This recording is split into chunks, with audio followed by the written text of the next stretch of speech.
Le 30 septembre, c'est notre journée inaugurale, donc avec une grande après-midi festive, mais c'est surtout à partir du 1er que là, on va être dans un fonctionnement normal, avec une ouverture dès 10h30 le matin et toute la journée, et avec des animations, donc des projections dans le planétarium et aussi dans la salle immersive 3D, et également des visites d'exposition, enfin sur les deux plateaux d'exposition, sur le plateau Terre et sur le plateau Espace. Et là, il y aura des médiateurs qui seront présents pour pouvoir accueillir le public, leur apporter un certain nombre d'éléments d'explication si nécessaire. Et puis on a aussi le plateau jeunesse au rez-de-chaussée bas avec l'exposition Astralala.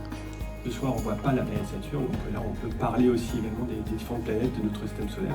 Ou même des... C'est un planétarium de 80 places avec un joli dôme de 13 mètres de diamètre où seront projetés des films et pas seulement, et également des médiateurs qui vous feront aussi une présentation du ciel étoilé du jour ou des voyages dans les différentes galaxies ou sur d'autres planètes.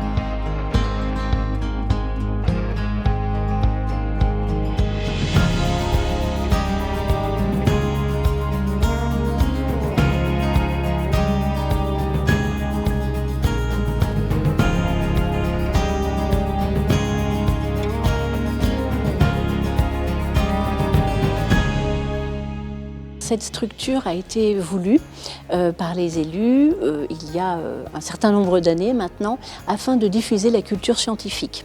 Nous sommes sur Grenoble-Alpes Métropole et de manière plus générale sur la région Auvergne-Rhône-Alpes, sur un territoire de sciences, de techniques, d'industrie. La Houille Blanche a créé son histoire ici. Nous avons de grandes entreprises, nous avons beaucoup de start-up.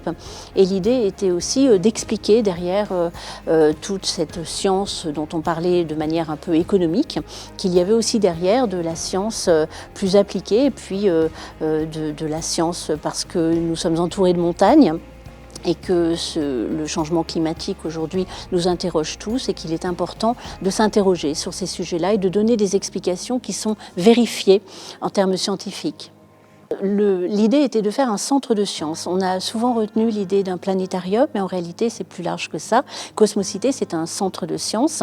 Cosmocité, le nom a été choisi par les métropolitains et les métropolitaines qui ont pu voter il y a un peu plus d'un an. Il y avait 3 noms qui étaient proposés, c'est celui-ci qui a été retenu. Vous avez compris avec la visite qu'on ne fait pas ici que parler du cosmos, on parle aussi de sciences de l'environnement. On parle de glaciologie, on parle de sciences de la Terre, on parle de plein de sujets scientifiques. C'est effectivement le lieu dédié pour la diffusion de la culture scientifique, technique et industrielle.